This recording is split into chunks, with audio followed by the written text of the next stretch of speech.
বিদায় নিয়ে চলে যাব। আল্লাহ আল্লাহ কখন জানি মালাকুল মউত আমাদের কাছে হাজির হয়ে যাবে। আল্লাহ আল্লাহ মেহেরবানি করে মালাকুল মউতের আল্লাহ কবল থেকে আমাদেরকে হেফাজত করো।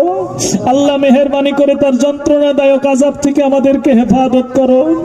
আল্লাহ সম্মানের সাথে ইজ্জতের সাথে আমাদেরকে কবুল করে নাও। আল্লাহ যদি মালাকুল মউত এসে যায় ঈমানের হালতে কবুল করে নিও। আয় আল্লাহ তাআলা গুনাহ থেকে আমাদেরকে মাফ করে দিও। আল্লাহ গুনাহ থেকে আমাদেরকে হেফাজত করে নাও।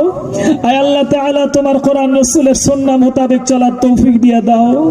আয় আল্লাহ জানি না বেউসুলি কাজ কত রকমের করে ফেলেছি।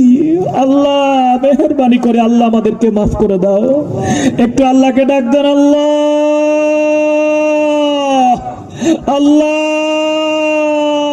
আল্লাহ আমাদের গুনাহকে মাফ করে দাও। আল্লাহ আল্লাহ আজকে তো গুনাহ মাফের দিন। আল্লাহ তুমি আমাদেরকে মাফ করে দাও। আল্লাহ আমাদের ছেলে সন্তানদেরকে কবুল করে নাও। আয় আল্লাহ কবর তো বড় ভয়ঙ্কর জায়গা। আল্লাহ কবরে যাওয়ার পূর্বে আমাদেরকে ঈমানওয়ালা বানাইয়া দাও। আয় আল্লাহ ঈমানের হালতে কালেমার সাথে আমাদেরকে কবুল করে নিও। আয় আল্লাহ তাআলা কালেমার সাথে আমাদেরকে মৃত্যু দিও। রব্বুল আলামিন খাস করে মাবুদ তামাম বিশ্বের সমস্ত মুসলমানদের উপরে নির্যাতন চলছে। আল্লাহ আজকে ছোট্ট ছোট মাসুম বাচ্চাগুলি কত আহাজারি, কত কান্না।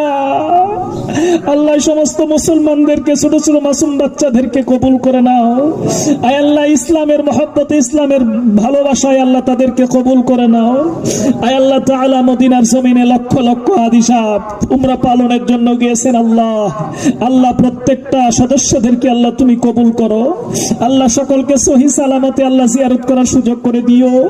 আমরা যারা যেতে পারি নাই আল্লাহ আমাদের সকলকে কবুল করে নিও। আয় আল্লাহ তাআলা মেহেরবানি করেন। আয় আল্লাহ তাআলা এই সমস্ত দুয়ার মাধ্যম দিয়া আমরা যারা আজকে ঈদের ময়দানে উপস্থিত হয়েছি আল্লাহ আমাদের সকলকে বেগুনাহ বানাইয়া দাও।